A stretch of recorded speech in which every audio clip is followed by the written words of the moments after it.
Tonight, PR nightmare or just another Trump rally? There's literally a floating island of garbage in the middle of the ocean right now. Yeah, I think it's called Puerto Rico. A controversial venue with controversial characters. Just how badly did the former president's plan to wow his audience backfire? I'll ask the former governor of Puerto Rico what he makes of the comments made against his home, and ask someone who was there in the White House during the Trump days whether he's getting it all wrong again. Also ahead, we report on the dire situation in Gaza as politicians vote to ban the UN's relief agency from operating inside Israel. I'll get reaction to that and the attacks on Iranian military targets over the weekend with a former Israeli prime minister. Plus, the election allegedly stolen by Russia. We hear from Georgia's president after she calls for people to take to the streets. That's all coming up on The World with me, Yalda Hakim.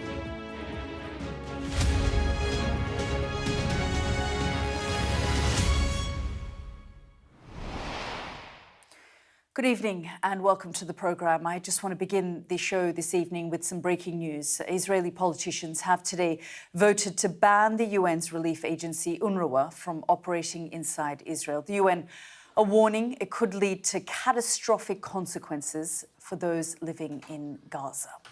Now, we've got a statement in the last few minutes from the Prime Minister's office, Keir Starmer, who has said the UK is gravely concerned at the UNRWA bills that Israel's Knesset has passed. This legislation risks making UNRWA's essential work for Palestinians impossible, jeopardising the entire international humanitarian response in Gaza and delivery of essential health and education services in the West Bank. The Prime Minister's statement goes on and says the humanitarian situation in Gaza is simply unacceptable. We need to see an immediate ceasefire, the release of the hostages, and a significant increase in aid to Gaza.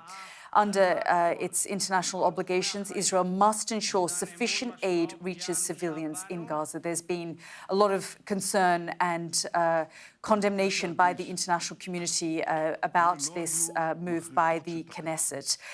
We've also had an official statement come from UNRWA itself about this vote by the Israeli parliament this evening against UNRWA. And this comes from Philippe Lazzarini, who is UNRWA's Commissioner General. He's posted on his official X account, previously known as Twitter.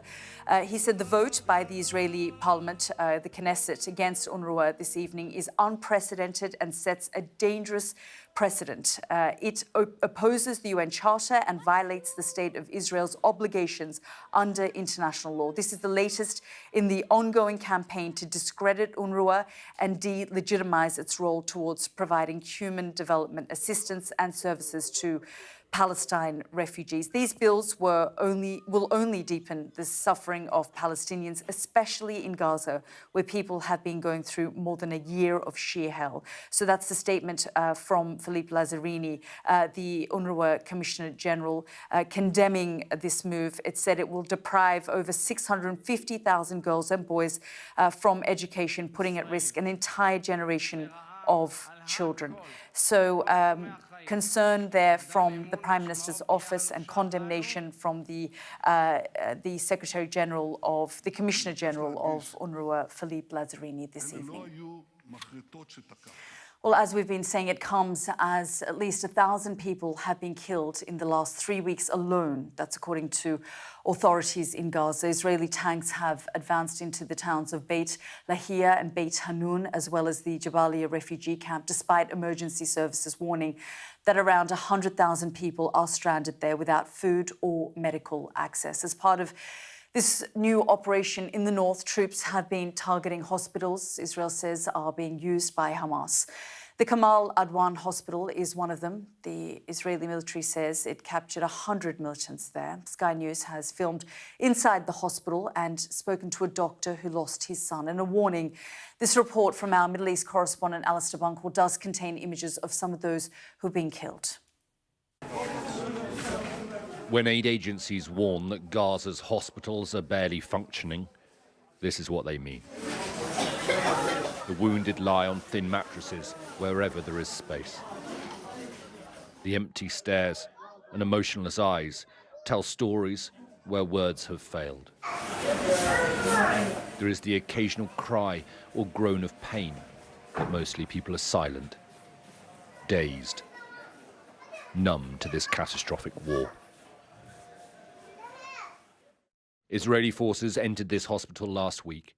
They arrested around 100 people, including many of the medical staff. They are accused of being terrorists. The IDF released this video of weapons they claim to have found there. Now, only a few doctors remain to care for hundreds of patients, and in these conditions. Surgical gloves, pools of iodine and medicine packets lie scattered on the surgery floors.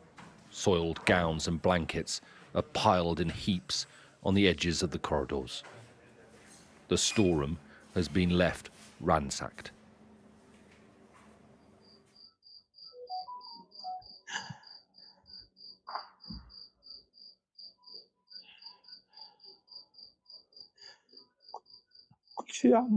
Everything we ever built, they burnt to the ground, this doctor tells us. They set our hearts on fire. They killed my son.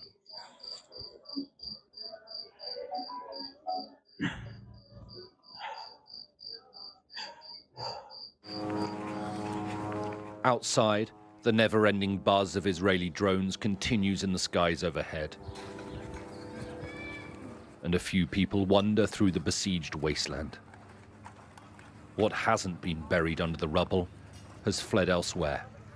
Israel has ordered everyone to leave here. Many have, but the cost of staying, the price of defiance, is laid out here, strapped onto a wooden cart and ready for burial. Life in northern Gaza is gradually being silenced. Alistair Bunkle, Sky News in Jerusalem.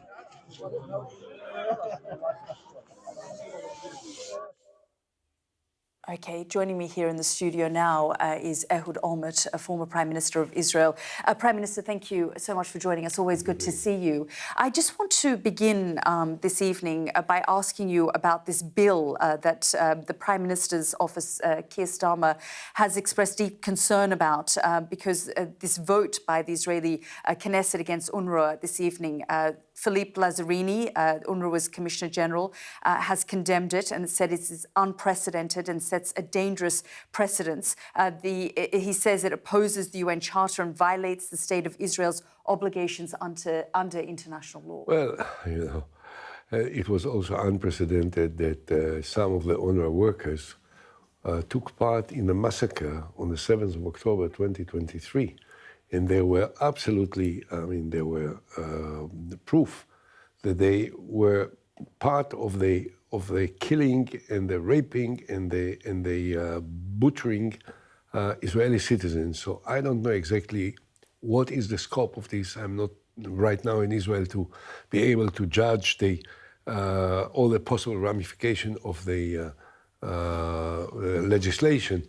But I'm not certain that the United Nations and the UNRWA organization took the necessary measures in order to inquire itself of how they participated in these terrible events. I spoke to Philippe Lazzarini, who said that we'd often, as part of our deal with Israel, provide them with lists of those who worked within UNRWA. And he acknowledged that there were certain staff members that they were concerned about, that they had dismissed, that they believed were active members of Hamas, some 12 people or less or more that they had dismissed.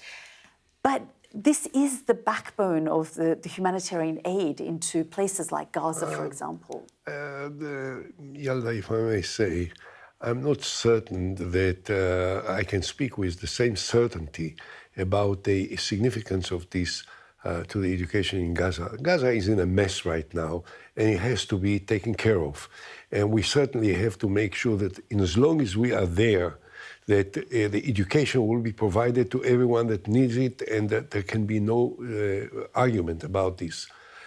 Whether UNRWA is an effective organization that could take care of it in the manner that it needs to be taken care of, I'm not certain. And the fact that they even admits that some of theirs were involved in the terrible massacre, it certainly justifies a certain degree of suspicion and of care and of measures that ought to be taken by the Israeli government. You know very well, I'm not a supporter of this government, and I'm inclined to almost automatically to say if the government is doing something, it's probably wrong. But when it comes to UNRWA, you know, UNRWA has not proved itself to be on the right side in terms of the human person, basic human values. But the other concern, Prime Minister, has been the level of aid, especially in the first few weeks of October, that has been getting into, or the lack of aid getting into Gaza, where the UN has called on Israel, and even the United States, partners like the United States, the UK, have asked Israel to prove that they don't have a policy of starvation towards the people of Gaza. I hope very much that there is not a policy of starvation. I'm almost certain that there is not a policy of starvation, but on this issue, there can be no argument between those who are arguing that we have to make sure that all the humanitarian needs, food, everything is provided to the citizens of Gaza. There can be no doubt about that, and I hope that it is done. It has nothing to do with UNRWA and the UNRWA workers, particularly those who took part in the massacre. But as far as humanitarian concerns are on the agenda, it has to be taken care of. And if it's not, it's a terrible thing that must be changed immediately. Do you believe that the Israeli government is not providing the kind of aid that they should be? When we look at graphs, for example, we can see throughout October that obligation has not been met. I want to be very honest. I don't know. I'm not familiar with all the details. I don't know what exactly is taking place over there, and to what extent it depends on circumstances, on the battles that are still going on the difficulties that it creates, on the fact that the city is messed up and that it's very difficult to do certain things. As I said, as far as I'm concerned, while I entirely disagree with this government on the policy and on the objectives, I don't think that it can be completely criticized as far as UNRWA is concerned. And if we don't provide humanitarian support as is required, it is something that has to be changed immediately. And UNRWA, though, plays a huge part in providing that humanitarian. Oh, there can be other arrangements made, and it has been made, and it can be done. I don't know. I'm not involved in running the affairs, unfortunately. But as I said, we are absolutely responsible for providing the humanitarian support to the people that are living there. There is no question about it. Prime Minister, you and I have spent the year discussing the situation in Gaza, Israel's responsibility, the crisis within Israel itself. With so much bloodshed that we have seen in Gaza, and with Israel itself in a state of political and internal turmoil, how do you think that this moment can be passed, and you know, that this policy to escalate, to de-escalate, do you think that there is any hope now? There are many complexities here, and we have to distinguish one from the other, okay? So if you talk only about Gaza, I have said it long ago, and I think I shared these thoughts with you as well. The time has come for an immediate cessation of the war in Gaza, a deal to bring back all the hostages, and Israel should withdraw completely from Gaza. There is nothing that we can achieve more in a military operation that is worth the cost of the lives of Israeli soldiers. And every day we lose 1 or 2 or 3 soldiers unnecessarily. The loss of lives of innocent Palestinians that live in the areas which are taken care of by the Israeli military operations. And as I said again, we have to bring back the hostages. This is the most important fundamental commitment of the State of Israel. And if, for the sake of the lives of those who are still alive there, we need to stop the war now, we have to stop it now. That's number one. We have to pull out. There should be an agreement and an understanding with the Palestinians, and possibly also with the moderate Arab, Sunni Arab countries in the area, that there will be a security force that will take over from Israel while Israel pulls out completely. Do you think the Arab nations would do that, though? I think that but I'm not a political commentator. I just want to believe that if they, as some of them say, the Palestinian Authority will be reformed, that there is a likelihood, and I heard it from some of the leaders of the region that I met with recently, there is a likelihood that the Arab countries in the area will be prepared to participate in an effort, number one, to establish a necessary security force that will prevent the Hamas from turning into any dominant position. And number two, also, there will become administration to run Gaza linked to the Palestinian Authority that will be able to start and rebuild this because we haven't seen a day after plan. I mean, you and Palestinian partners of yours have come together to try and propose some kind of peace deal that would lead to a two-state solution. There are two things. I've been saying it now for almost 8 months, maybe more, from the beginning of this year, that we have to provide a political horizon, that the war can't be ended without the next step that Israel is prepared to take, that Israel is offering in order to create the necessary change that will prevent the repetition of what we have been through in the last year. And in my mind, the only possible political solution is negotiations for two states. And I have prepared, together with Dr. Nasser El-Kidwa, the former foreign minister of the Palestinian Authority and the former ambassador to the United Nations, a statement signed by both of us, which talks about the end of the war in Gaza as one phase, and the embarkment on negotiations for a comprehensive solution on the basis of the peace plan that I presented to the Palestinian Authority in 2008-2009 while I was Prime Minister.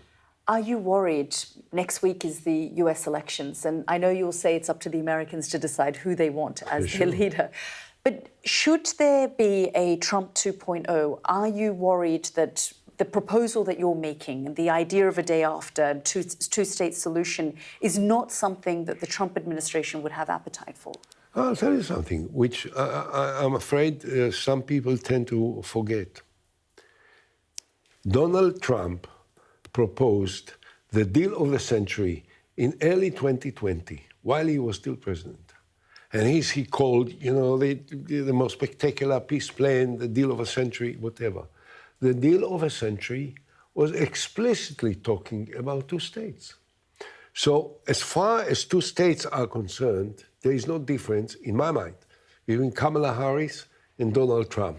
Now, I don't suggest that you will support any of them, and I leave it, as you correctly proposed, to the American people to decide. I don't think that this attitude that we used to have in the past, that we judge he who can become president of America according to his attitude to the state of Israel. We are not the center of the world. America is the center of the world is the center of the world, and the President of the United States has to be good to America, has to be good to the world, and if he will be good to America, he will also be good to our region, to us, and also to the Palestinians, because an American president, I think, is incumbent upon him to use all his power of persuasion in order to force the two sides to sit together and start talk business. And if Trump will be president, he will do it, God bless him. If Kamala Harris will be president, she will do it, God bless her. I believe that they will have to do it. Do you think, though, there has been a lack of American leadership? There's been an absence in the course of the last year? That will be unfair to say. Some of the leadership that America manifested over the last year may have not been necessarily what some wanted it to show. But let's face it, President Biden arrived in Israel on the 18th of October 2023, 11 days after the terrible day of the 7th of October. And since then, he has been very, very consistent in supporting the security of the State of Israel, the right of Israel to reach out for the Palestinian leaders and try and break down the Hamas for obvious reasons. American boats, military carriers, and atomic submarine and American planes were ready to defend the State of Israel in the event that Iran will wage a comprehensive war against us. They actually, together, by the way, with the British Army and the French Army, they intercepted the ballistic missiles. Not only them, of course, we did the most of it, but they did, and the British did, and the French did, in order to defend the State of Israel. So they showed leadership, they showed intervention, they showed care, and they showed a commitment, and at the same time, they kept talking all the time about a political solution, which unfortunately the Prime Minister of Israel is not ready to provide. Prime Minister, it's always fascinating talking to you. Thank you so much for joining us here on the programme. Thank you, Yalda. Thank you. And I'm just going to bring a bit of an update because the Foreign Secretary, David Lammy, has responded to this bill by the Knesset against UNRWA this evening. He has said that alongside international partners, the UK has been clear that Israel must ensure UNRWA can deliver aid at the speed and scale needed to address the humanitarian emergency in Gaza. So a statement there on X from the Foreign Secretary, David Lammy, following also a statement from Keir Starmer.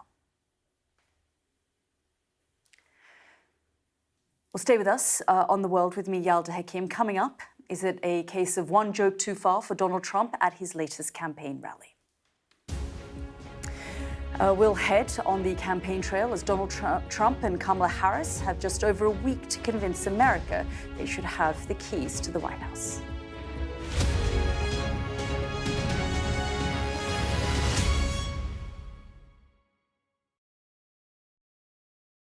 First Minister, how are you? Good morning. Good morning. Nice to see you. How are you feeling? Looking forward to getting into the parliamentary chamber. Are you any further forward to making a decision? No, it's an important day today. All of the claims were in line with my parliamentary duties, so I'm making that clear to you, Conor. He was a Scot through and through. He was a very good politician. Alex Salmond was controversial, he was a disruptor, but above all, he was respected. Will you resign if you lose this week? Again, I'm not planning to, of course, lose the vote of no confidence. I'm planning to win that vote of no confidence. His face said it all. My intention to stand down as party leader. This is now a storm with deadly consequences. How are they feeling? They're a bit scared at the minute. We've been told to evacuate. How are you feeling? Devastated. Hundreds of homes were wiped out by flooding. I'm Conor Gillis, Sky's Scotland correspondent. It was probably the darkest time in my life. Scott is 5 years sober after a cocaine addiction left him close to death. Scotland has a shameful record, worse than England, the worst in Europe. Why not just say you failed? Because then you might get more respect from families who've lost loved ones. This is where one of the UK's most prolific rapists thought he'd got away with murder. Sky News can reveal that former sex workers had told police he was sexually violent. My Emma. Free wherever you get your news. It's over, isn't it? The Americans say he is, Rossi, a fraudster. This has been one of the most bizarre cases ever heard in a courtroom in this country. A dangerous murderer. Do you think you'll ever be able to forgive Andrew Ennis after this? She said she can forgive him, but as long as he's behind bars. By doing the right thing, it's destroyed your life. They terrorised me. They intimidated me. Sky News, the full story first. There's always more to the news than a headline. We want to discover, to delve a little deeper, to find out what's really going on. Explanation, analysis, the people at the heart of every story. I'm Neil Patterson, and this is the Sky News Daily Podcast. So, by the end, we'll hopefully all understand what's going on in the world just that little better. Available wherever you get your podcasts.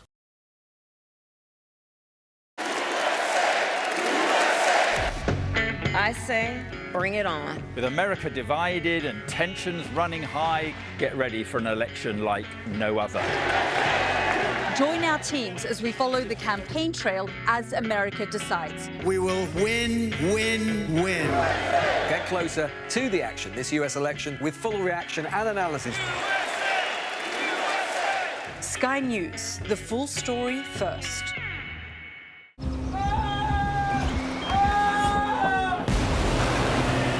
most significant day of this conflict. They keep telling us that they want aid. And this is what's left of it. Tanks, heavy vehicle.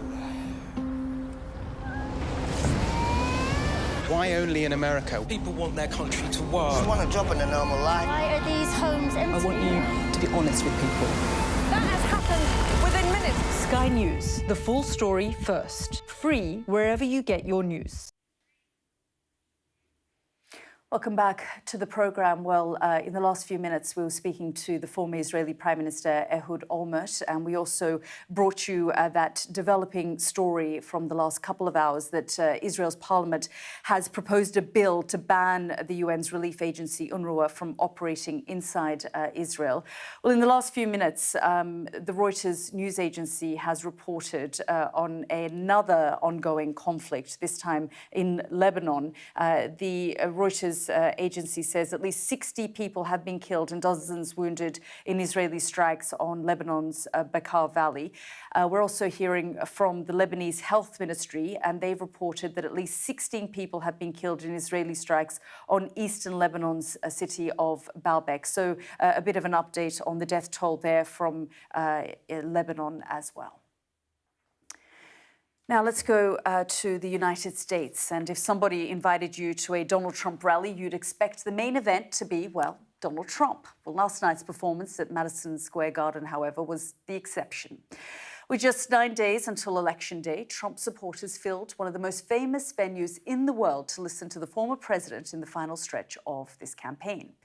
But it was his warm-up acts that, for better or for worse, stole the show. It seems the closer we get to the polls opening in this year's US election, the more controversial the situation becomes, whether it's tech billionaire Elon Musk handing out million-dollar checks or the actor Hulk Hogan defending Mr. Trump against allegations of him being a fascist, or this man, the comedian Tony Hinchcliffe, who not only crossed a line, but may have actually hindered Trump's chances after describing Puerto Rico as a floating island of garbage. The fairly large community of Puerto Ricans across America, especially in battleground states like Pennsylvania, may have something to say about that. Tonight, we'll discuss it. If Team Trump has this time really gone too far, and look at how Kamala Harris is doing at providing a better alternative. But first, James Matthews has this report on the night filled with comments many say were vulgar, racist, and crass. I'm a one-on-one with the Yankees! New York is a place for big events.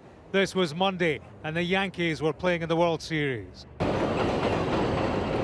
The journey to the South Bronx is to a neighborhood with a large Latino community. They'd heard Puerto Rico called garbage at a Trump rally at the weekend. It sent the political world into a spin. In the real world, they were more sanguine. Well, I think about those comments are very, very racist, very wrong comments, inappropriate comments, because I live in Puerto Rico and we are U.S. citizens. I'm as American as him. I thought it was funny. I'm just gonna say that. I think most Latinos have a sense of humor. We're not easily offended people. It had been Donald Trump's set-piece rally to close his campaign. A packed Madison Square Garden with invited speakers. There's literally a floating island of garbage in the middle of the ocean right now. Yeah, I think it's called Puerto Rico. It was the warm-up act gone cold. Okay, all right. If it struggled on taste and decency, it wasn't alone. She is the devil, whoever screamed that out.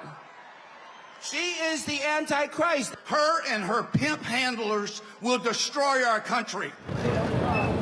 There had already been questions about the venue. 9 days short of the election, Donald Trump chose the historic Madison Square Garden,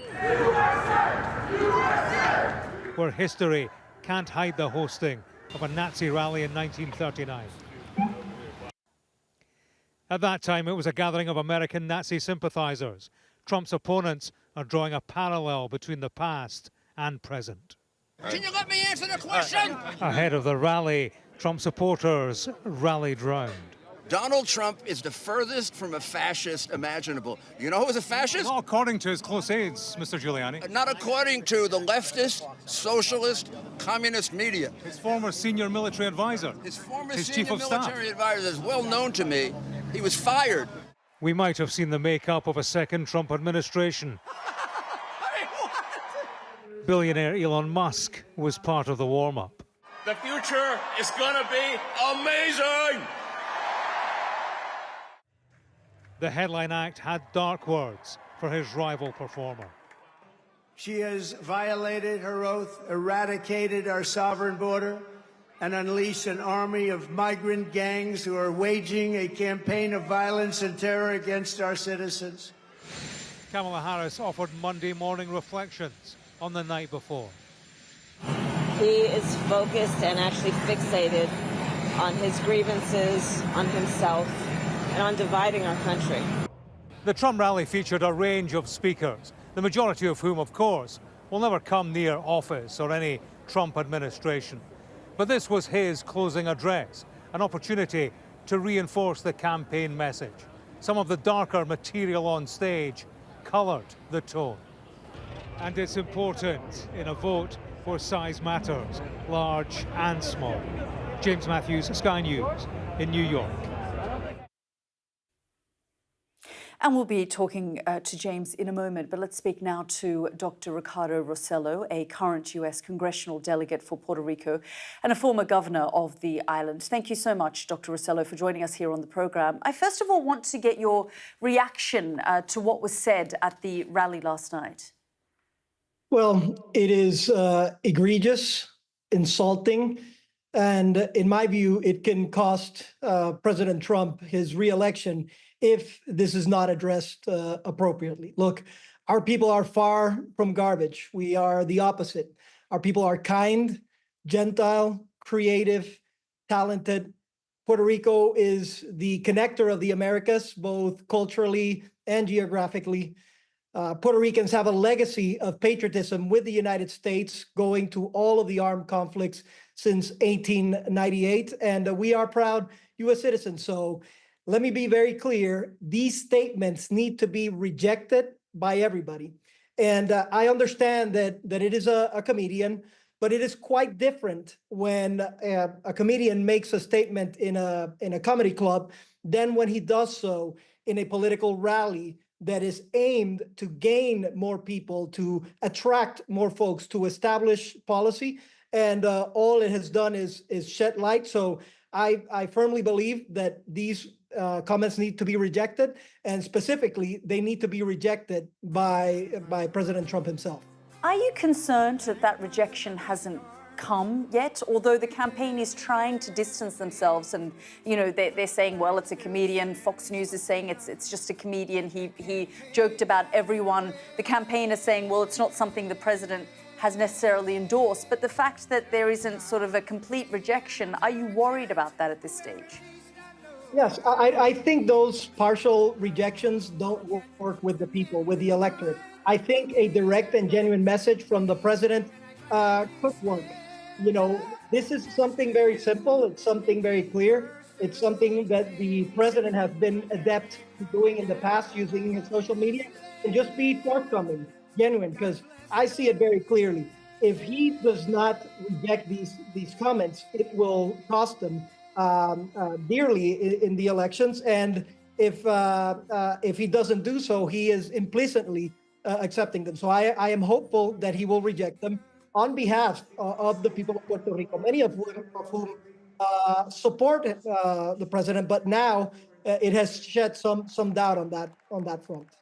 Dr. Rosselló, would you agree that Donald Trump has had a bit of an uneasy relationship with Puerto Rico? I was in Puerto Rico in 2017 when the hurricane hit and devastated the island. And there was concern at that time, about Donald Trump not offering the kind of support that the community there needed so desperately. Well, yes, there are two stories here, and it is important. And I am considered a moderate because I don't conform to the ideas of the extreme, and that doesn't get me much airtime. But with Donald Trump, there was some good and there was some bad. With him in the island, we saw the good in that they reacted very promptly to the hurricane when it hit immediately, declaring emergency. But we also saw the challenges and the lingering costs and the narrative about it costing too much to the United States, the recovery of other U.S. Citizens. So yes, there is that relationship, but there is also the recognition on both sides, people that support him, people that don't. But I do believe that these statements, if they're not cleared up, those people that are on the fringe that were maybe thinking about voting for President Trump or that were maybe thinking about Vice President Harris, now they have more ammunition to change this election. And as you clearly pointed out before the commercial, a lot of Puerto Ricans, it's not just the ones in the island. We're 3 million strong in the island, but we're about 6 million in the United States. In battleground states like Pennsylvania, there's 400,000 Puerto Ricans. In Michigan, there's 40,000. In Georgia and North Carolina, there's over 100,000. And these groups of people, these Puerto Ricans, can ultimately decide this election. So the buck stops with the president. He has the opportunity to do something. If he doesn't, it will turn out to be very costly.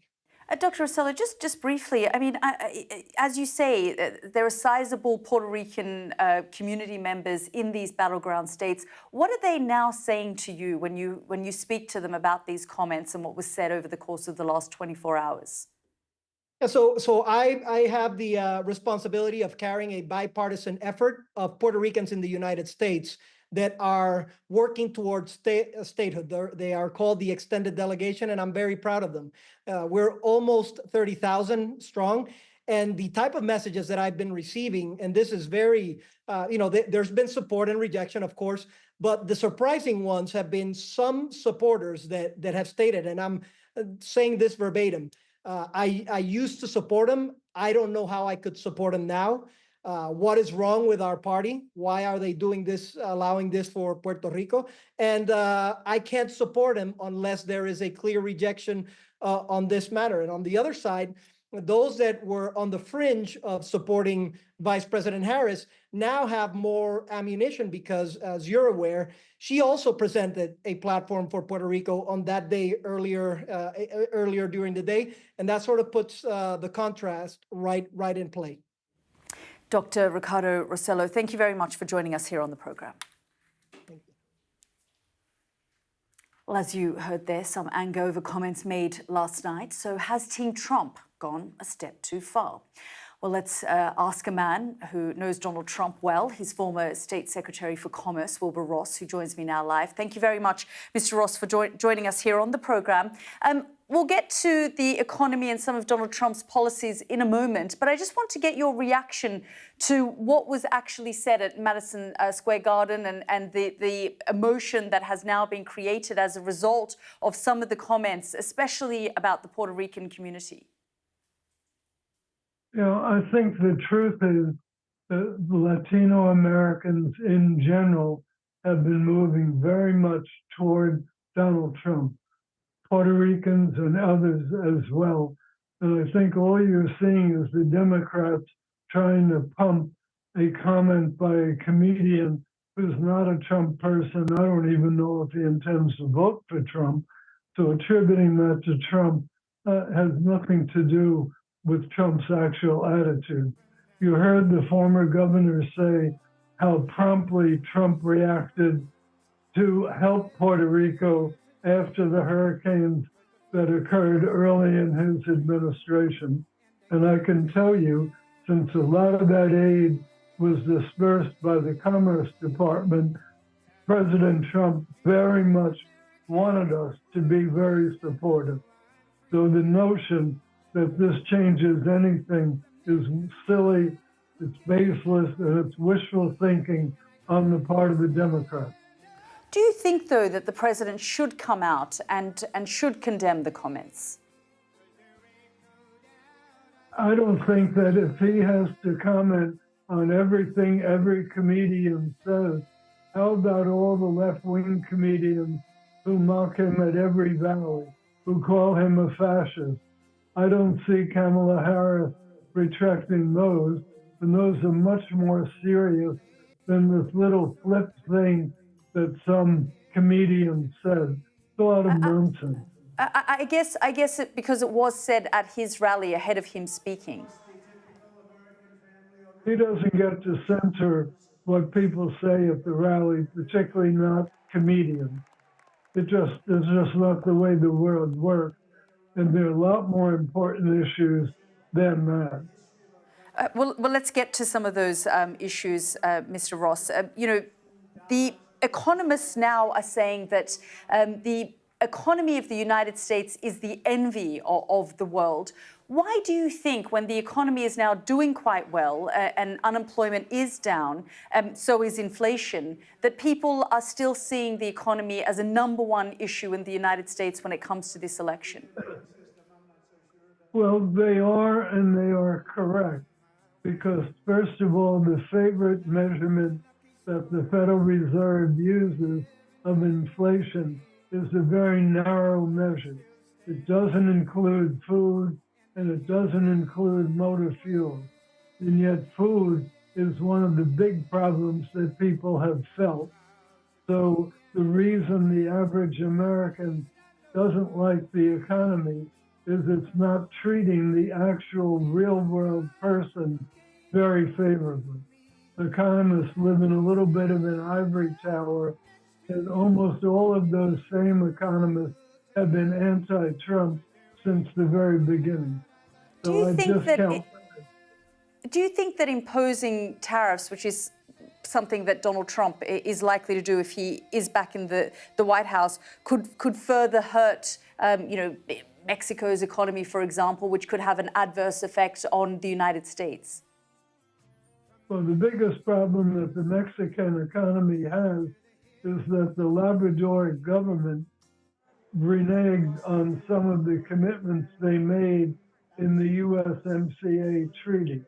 They have politicized the judicial system, which is the ultimate court of arbitration for disputes under USMCA, and they have gone the wrong direction in terms of further nationalization of their hydrocarbons, as opposed to what they promised, which was more privatization.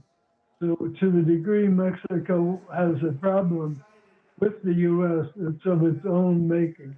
But the reality is USMCA has been very favorable to Mexico. A lot of the reshoring of activity has gone to Mexico from China. So Mexico has no reason to complain at all about the way U.S. has been treating them. Wilbur Ross, fascinating talking to you. Thank you very much for joining us here on the program. Thank you. Good evening.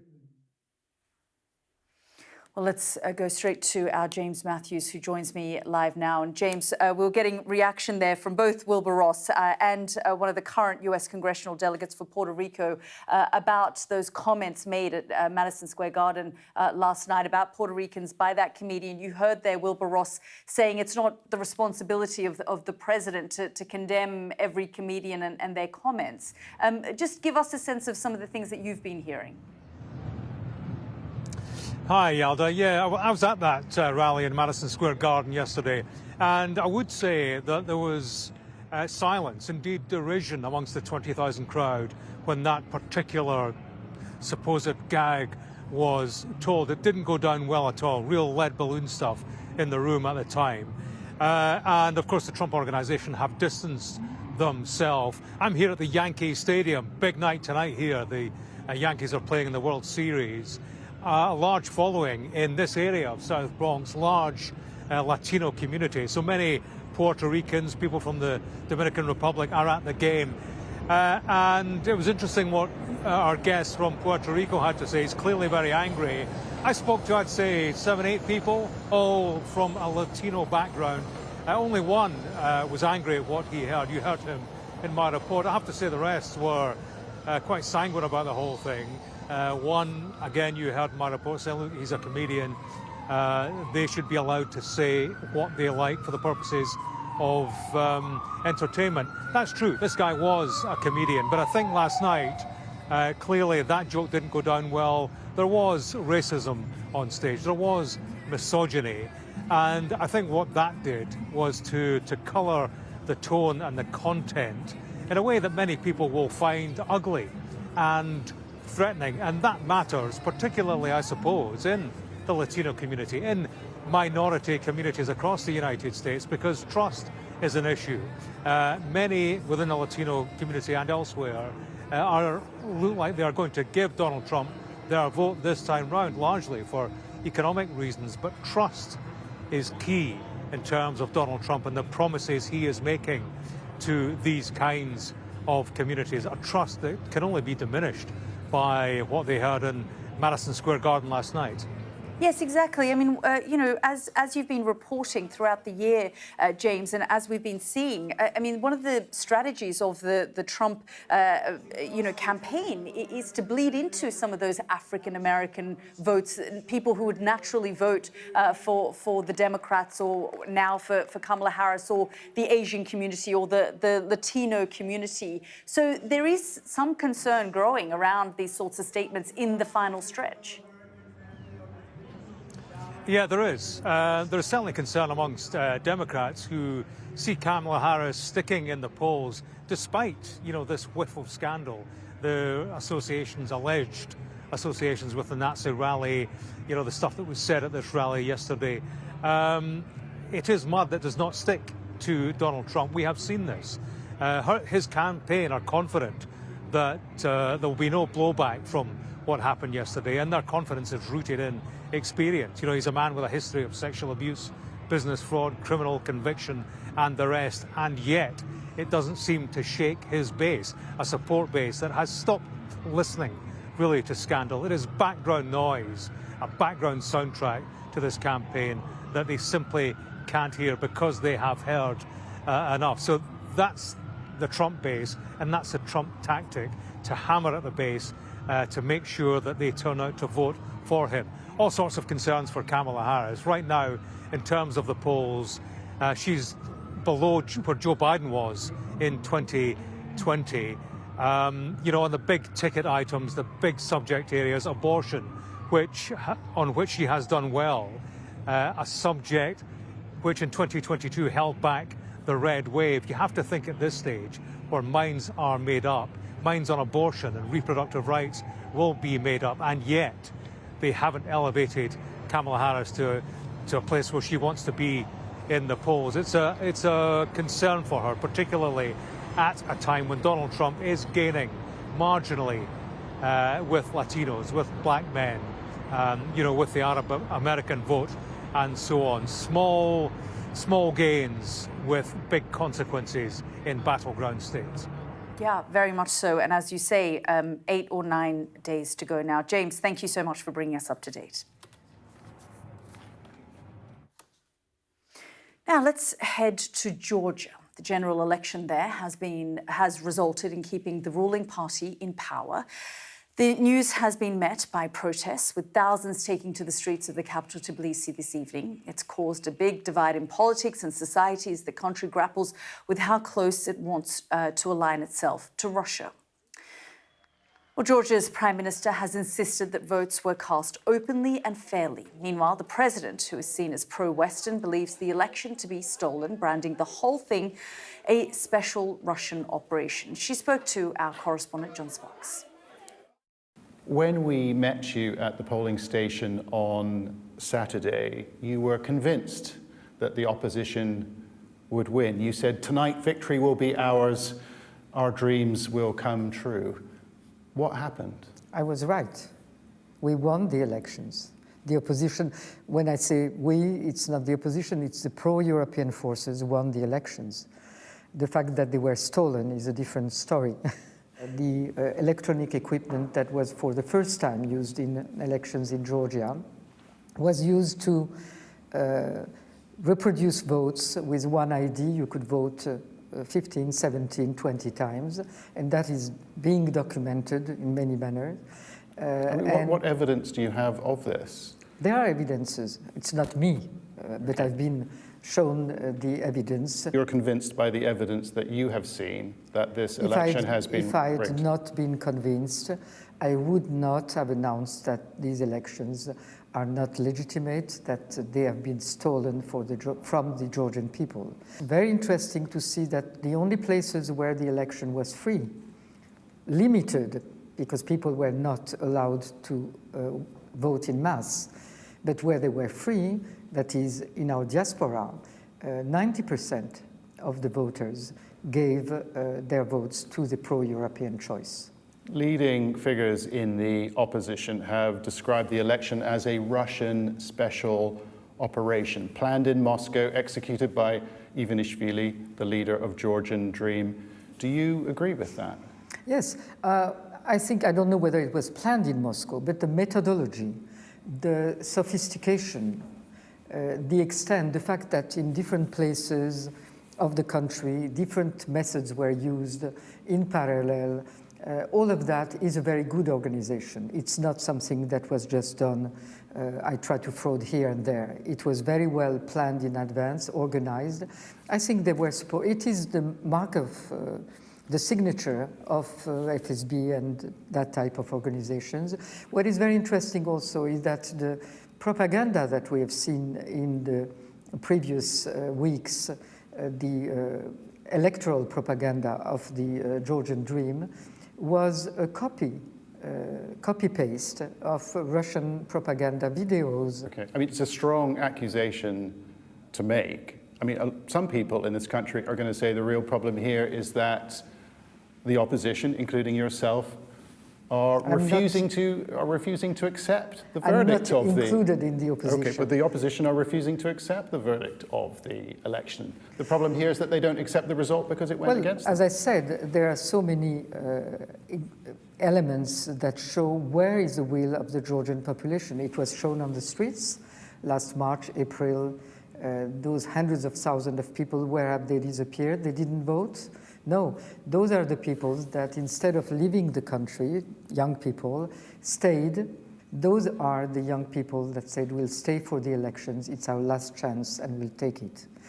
I don't know what will happen to them now. So what now? You've called for protests. A protest is planned for this evening. What are you trying to achieve with this? Are you seeking to unseat the government through these protests, a popular revolt? I'm not there to unseat or seat anyone. I have made a judgment on the elections, and I think that those people that have to confirm this judgment, because I'm the only independent institution in the country that is left, those that have to confirm it are the people, and I think that will be the meaning of this, not protest, but expression. There is no other place where the people in this country can now express their votes and their will to stay on the European path. Now then, the choice will be either we will move into the program of the ruling majority, which is to arrest all the opposition leaders, to impeach the president, to start also actions against the civil society according to the Russian law that has not been rescinded, start actions against the free media. So we'll move to a different type of regime, nothing European, but more Russian-like, or we'll go back to the European path. I believe you have a few months left in your presidency. Not even. Not even. They could be a turbulent and potentially traumatic last few days. Did you expect it to end like this? Certainly not. And I hope it won't. John Sparks there speaking to the Georgian president. Well, let's go straight to John now, who joins us from Tbilisi. And John, you were putting some of those issues to the president, who has called for people to come out onto the streets. It certainly feels like there is a lot of uncertainty in Georgia tonight. Yeah, well, they responded to those calls. There were tens of thousands of people in the centre of Tbilisi this evening, the centre of the city completely crowded. This is the first demonstration since that disputed poll on Saturday, and it really was quite something to see. What I think is going on here is that it is the opening bell, the opening move, really, in what will be a long-running campaign from the opposition to wrestle power away from the ruling government, or at least create the conditions for another election. Now, the President, Zurabishvili, she spoke at the demonstrations tonight. She told people, you did not lose the election. She said that they stole your vote and they tried to steal your future. And we heard in that interview how she thinks the ruling party tried to do it. People could go in, she said, with an ID card, operating these new election voting machines, and they could vote 15, 17, even 20 times, part of this Russian special operation, she said. You know, the Prime Minister, leading figure in the Georgian Dream Party, he's denied that. He said that the opposition here are, frankly, they just can't accept the result. It's as simple as that. He says they're trying to shake the constitutional order. I think we are in for days and weeks of real turbulence here. Yeah, very much so. John, thank you very much. Well, it's clear that all eyes are on the US and how both Kamala Harris and Donald Trump perform over the next week. You'll be able to follow all of the twists and turns here on Sky News with me and the team. But for now, goodbye.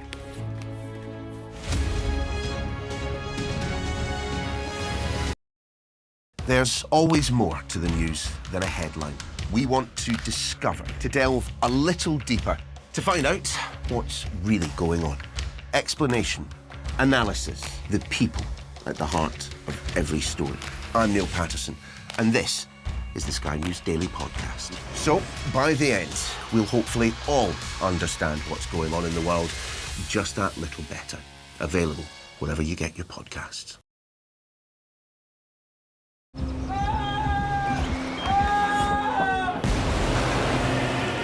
Significant day of this conflict. They keep telling us that they want aid. And this is what's left of it.